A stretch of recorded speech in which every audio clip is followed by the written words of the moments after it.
Welcome to the Water Margin Podcast. This is episode 128. Last time, Song Jiang was beating his head against the impenetrable defenses of Hangzhou Prefecture and losing chieftains left and right. So, Li Kui the Black Whirlwind boasted that he and his posse could succeed where everyone else had failed. They sat up half the night drinking, and then insisted on going out to capture the rebel commander Shi Bao the next morning while they were still half inebriated. Against his better judgment, Song Jiang let them go, along with 4 cavalry chieftains as support. They went to the north gate, waved their banners, beat their drums, and demanded that the rebels come out to fight. Li Kui gripped his twin axes and stood in front of the cavalry. Next to him stood Bao Xu, the god of death, holding his saber and glowering, ready to kill. Beside them were the 2 shield bearers, Jiang and Li Gun, each hoisting a shield with 24 flying daggers and gripping a steel javelin. Soon, drums and gongs echoed from inside the city, and out rode the rebel commander Shi Bao, riding a yellow horse and hoisting his wind-splitting saber, and flanked by 2 generals.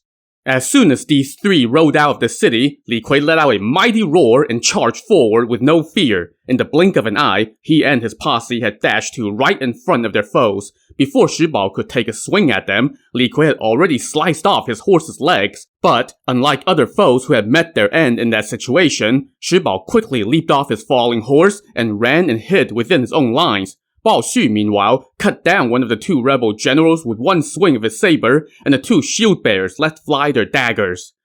Buoyed by this display, Song Jiang directed his forces to charge, but when they got to the foot of the city, they were met by a fierce bombardment of logs and boulders from above.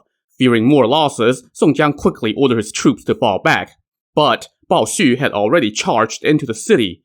Unbeknownst to him, though, the rebel commander Shi Bao was hiding right behind the gate. As soon as Bao Xu set foot inside the gate, Shi Bao cut him in half.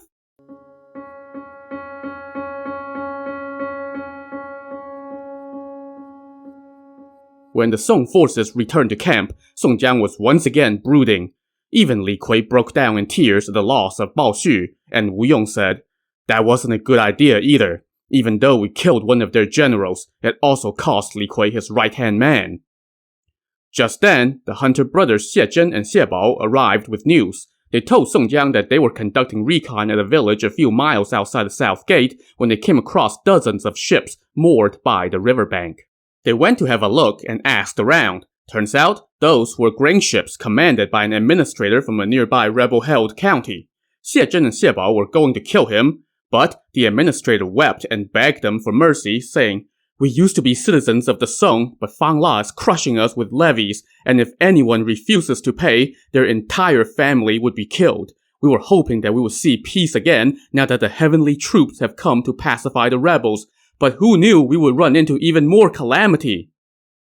The Xie brothers were moved by this guy's sincerity and decided to spare his life. He then told them that Fang Tianding, the overseer of Hangzhou and the eldest son of the rebel emperor Fang La, had issued a decree that all the surrounding villages had to clean out their grain reserves and hand over a total of 50,000 bushels of white rice. This guy was put in charge of the convoy and was on his way to Hangzhou to deliver the first shipment, about 5,000 bushels. But he did not dare to go any closer because of the current fighting there, so he was laying low at that village for the time being. Wu Yong the strategist was delighted by this intel. "This is a heaven-sent opportunity," he said. "We will succeed thanks to those grain ships."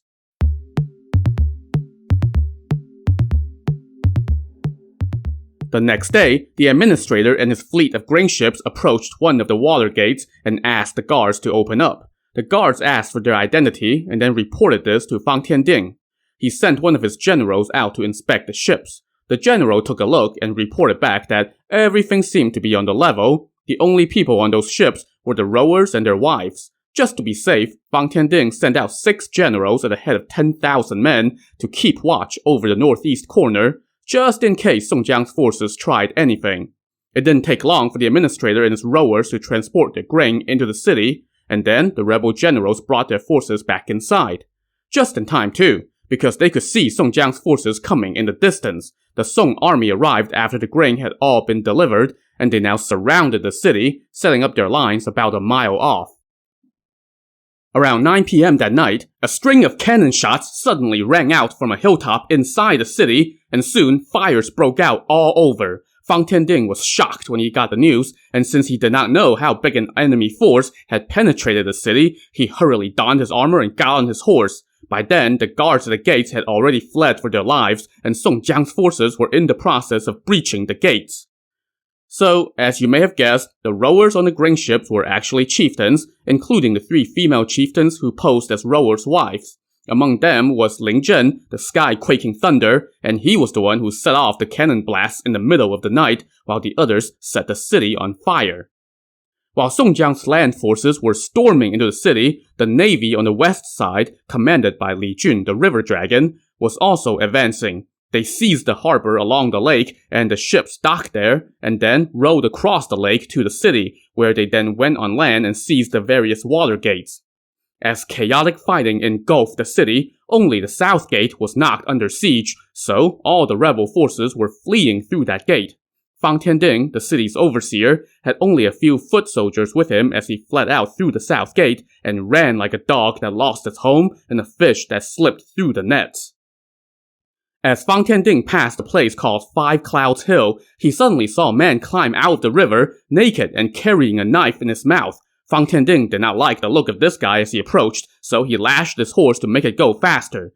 But strangely, the horse refused to budge, as if someone had grabbed hold of its reins. Momentarily, the man from the river ran over to the horse, pulled Fang Tianding off his saddle, and with one swing of the knife, sliced off his head. This man then hopped on the horse, holding the head in one hand and the knife in the other, and rode back toward Hangzhou. On the way, he came across the chieftains Lin Chong the Pantherhead and Hu Yanzhuo the Twin Staffs. They recognized him. It was the naval chieftain Zhang Heng the Boat Flame. At the very outset of the siege on Hangzhou, he had been deployed with Ran Xiaoqi, the youngest Ran brother, to sail down the river toward the sea to reach a strategic position from which to threaten the city. There had been no news from that group, so what was he doing here? Lin Chong and Hu Yanzhuo were stunned and called out to him, but Zhang Heng gave no answer and just rode on into the city. Inside the city, Song Jiang had already occupied the overseer's palace, using it as his headquarters while his officers kept watch. Suddenly, they saw Zhang Heng gallop onto the scene. As everyone looked on in surprise, Zhang Heng rode up to Song Jiang, leaped off the horse, threw the knife and the head of Fang Tianding to the ground, kowtowed twice to Song Jiang, and then started weeping.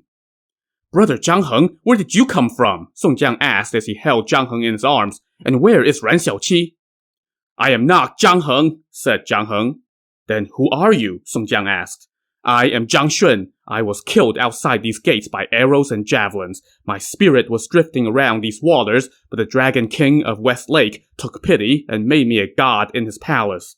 Today, when you sacked the city, my spirit followed Fang Tianding as he fled. When I saw my older brother Zhang Heng in the river, I possessed his body, came ashore at 5 Clouds Hill, killed this rebel, and brought his head to you." When he finished speaking, Zhang Heng suddenly collapsed. Song Jiang helped him up and brought him around. As he opened his eyes again, Zhang Heng was stunned to see Song Jiang, the other officers, and all the soldiers standing around. "Brother, am I in the underworld?" he asked. Song Jiang wept and told him, "Just now, your brother Zhang Shun's spirit possessed your body and killed Fang Tianding. You are not dead. We are still all living. You must be strong." "Wait, does that mean my brother is dead?" Zhang Heng asked. "Zhang Shun tried to sneak into the city through the water gate and start a fire," Song Jiang told him, "but he was discovered outside the gate and killed by arrows." When Zhang Heng heard that, he cried, "Brother!" and collapsed again. His limbs hung limp and his eyes were tightly shut. Song Jiang and the others rushed to revive him, and he finally came to after a long while. Song Jiang told his men to help Zhang Heng to a room to rest before they would ask him about what happened to his expedition.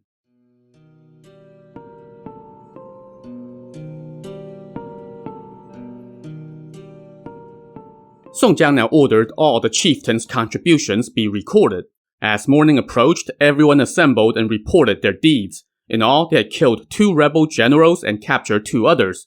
Only the rebel commander Shi Bao, the imperial preceptor Zheng Yuanjue, and 3 other generals managed to escape.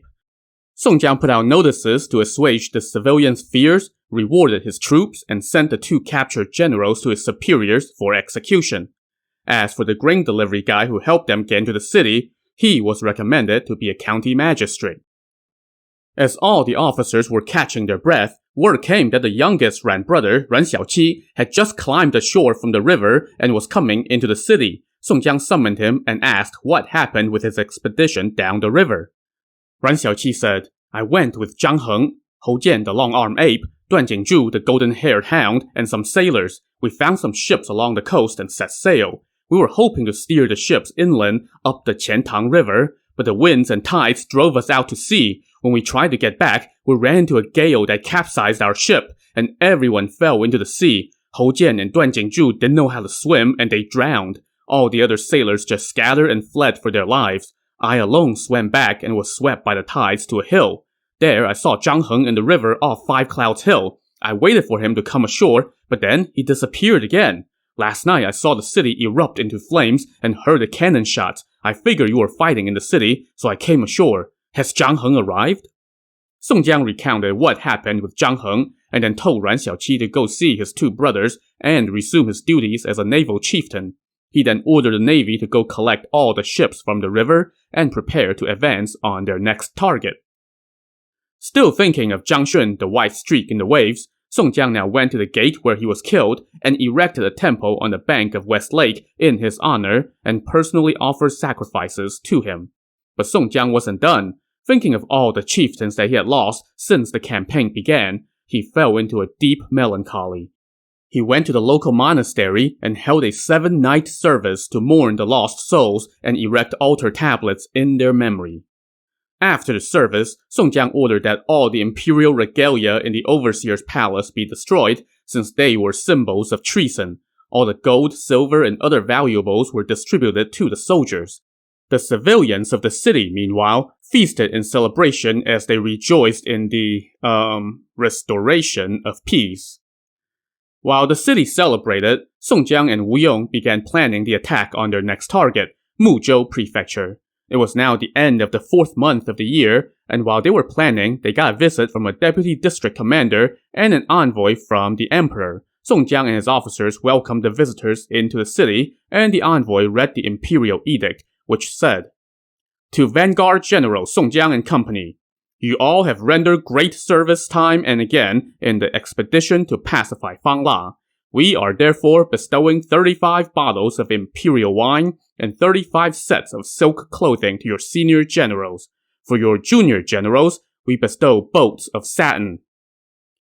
When Song Jiang heard the edict and saw the 35 bottles of wine and 35 sets of silk clothing, he couldn't help but tear up.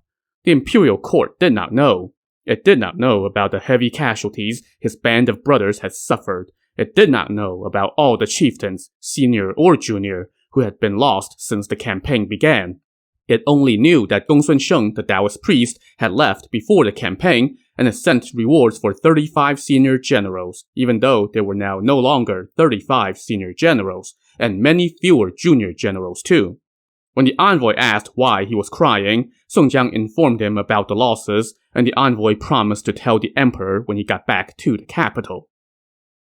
Song Jiang then held a banquet to welcome the envoy and the deputy district commander. All the officers sat down according to rank, received their imperial wine, and expressed their gratitude to the emperor. As for the deceased officers, their wine and clothes were kept.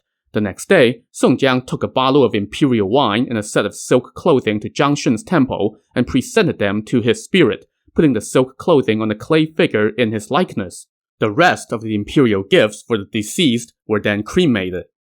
The envoy left after a few days, and soon, a dozen or so days had passed, and word came from military governor Jiang telling Song Jiang that it was time to get back to the campaign.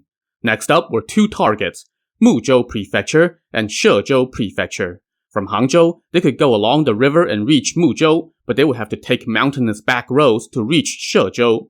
Song Jiang and Lu Junyi decided to draw lots to see who will attack which city. Song Jiang ended up drawing Muzhou, while Lu Junyi got Shezhou. Fangla's rebel lair is in the caverns of Clear Stream County in Shezhou, Song Jiang told Lu Junyi. So, once you have captured the prefectural seat, garrison your troops there, send me an urgent message, and we will arrange a date to attack the rebel lair together. They then divided their forces and officers. Song Jiang would lead 36 chieftains to attack Muzhou Prefecture by way of Black Dragon Ridge. Lu Junyi would lead 29 chieftains and make for Shezhou Prefecture. This, however, did not include 8 chieftains. You see, a plague was ravaging Hangzhou at the time, and 6 chieftains had fallen ill. These were Zhang Heng the Bolt Flame, Mu Hong the Unrestrained, Kong Ming the Hairy Star, Zhu Gui the Dryland Crocodile, Yang Lin the Multicolored Leopard, and Bai Sheng the Daylight Rat. So Song Jiang had to leave them behind to recuperate, and he left Mu Chun the Little Restrained and Zhu Fu the Smiling Tiger to look after them. While Song Jiang and company prepared to continue their campaign, let's jump on over to the base of their enemy, the rebel emperor Fang La. One day, Fang La held court in his palace in the Bangyuan Caverns in Clearstream County. His left prime minister stepped forth and said, "The Middle Kingdom is the land of Confucius. Now, I have met a talented man from there named Ke Yin. He is skilled in both military and civil matters, intelligent and brave, well-versed in the ways of heaven and earth, all the religions and schools of philosophy. He was drawn here by the emanations of an imperial emergence and is waiting outside the palace for your summon." Fang La immediately summoned this rare gem of a man, and as Ke Yin entered, kowtowed, hailed Fang La as emperor, and then approached as instructed. Fang La took a look at him and was quite impressed by his uncommon appearance, which bore the air of someone from an imperial lineage. "Sir, you said you were drawn here by the emanations of an imperial emergence. Where are those coming from?" Fang La asked. Ke Yin replied, "Your servant came from the Middle Kingdom. My parents have both passed away, so I have dedicated myself to my studies and carrying on the teachings of my masters. Recently, I have been observing the night sky and saw the Emperor's star shining brightly over this region. So I made a long journey here to the Southlands. Then I saw a 5-color imperial glow rising from Shezhou Prefecture. Now I have gazed upon your majesty's royal visage. You possess the prowess of dragons and phoenixes, and your face resembles the sun. Truly, you are the manifestation of that glow. It is my greatest fortune to meet you." At that, Ke Yin kowtowed again. Fang La now said to him, "Even though I control the southeast, recently Song Jiang has been invading my territory and is closing in on my location. What should I do?" Ke Yin replied, "I have heard the ancients say, easily obtained, easily lost, arduously gained, strongly held.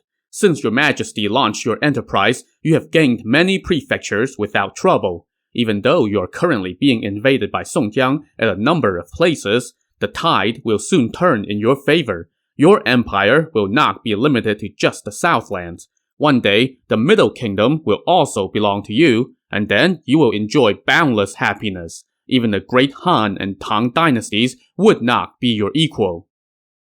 Fang La was delighted by that prognostication, so he granted Ke Yin a seat and treated him to a banquet. He also appointed Ke Yin as the royal secretary. From that day forth, Ke Yin was always by Fang La's side, telling him exactly what he wanted to hear. Ke Yin also had a way with other people, and within half a month, everyone in the inner and outer circles of the palace were on good terms with him. Fang La was also impressed by how fair-minded Ke Yin seemed to be in dealing with matters, so he asked the left prime minister to play matchmaker and offered his own daughter's hand in marriage to Ke Yin. So now, this Ke Yin had risen from anonymous scholar to the prince consort. He also had with him a servant who followed him here from the Middle Kingdom named Yun Bi, and everyone called him Attendant Yun. Fang La now entrusted Ke Yin with all the ins and outs of the palace and often discussed key military matters with him. Ke Yin would often tell Fang La, "Your aura is the real thing, but it's currently being threatened by some star spirits. The next half year will be chaotic. But once Song Jiang has run out of generals, the star spirits will retreat, and you will be able to restore your empire and sweep across the Middle Kingdom." "But many of my top officers have been killed by Song Jiang," Fang La lamented. "Judging from the patterns of the night sky, even though your majesty have dozens of general stars, none are strong and they will all soon perish," Ke Yin said. "But 28 stars will soon come to replace them and help you rekindle your enterprise. Also, a number of Song Jiang's men will also submit to you. They are also star spirits, and they will all be instrumental in the founding of your dynasty.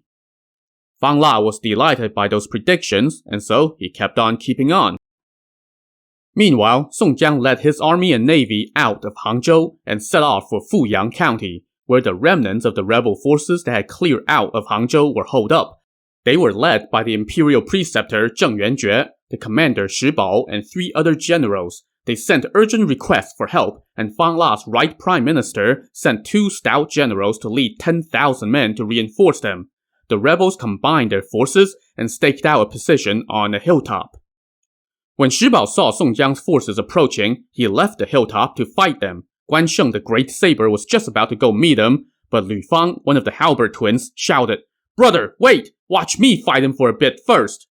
So, Lu Fang traded blows with Shi Bao for 50 bouts, but then Lu Fang started to falter. Seeing this, his fellow halberd twin Guo Sheng rode out to help. Shi Bao, however, showed no sign of fear as he took them both on.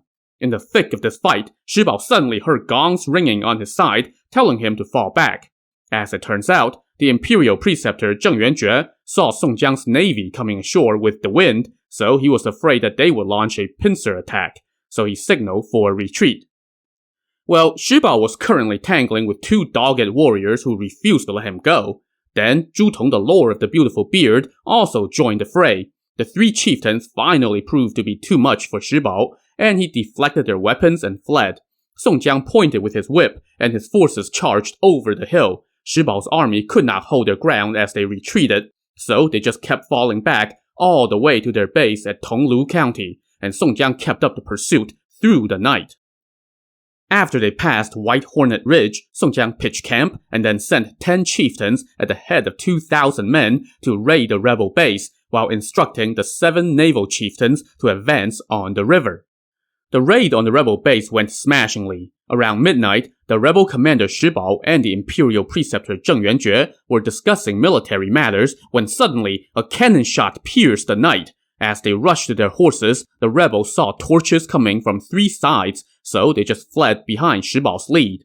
The 3 Song raiding parties converged on the rebels and captured one of the rebel generals while setting the base on fire. Upon receiving word of the successful raid, Song Jiang moved his troops up to the rebel base and garrisoned them there. He rewarded the chieftains and sent the captured rebel general to his superiors for execution. The next day, Song Jiang's forces advanced to the foot of Black Dragon Ridge. Muzhou Prefecture lay on the other side of the ridge, but crossing the ridge was not going to be an easy task. The rebels had fled up the mountain and were garrisoned behind their pass. This Black Dragon Pass bordered the Yangtze River and was protected by steep ridges and raging torrents. To see how Song Jiang will try to cross the ridge, tune in to the next episode of the Water Margin podcast.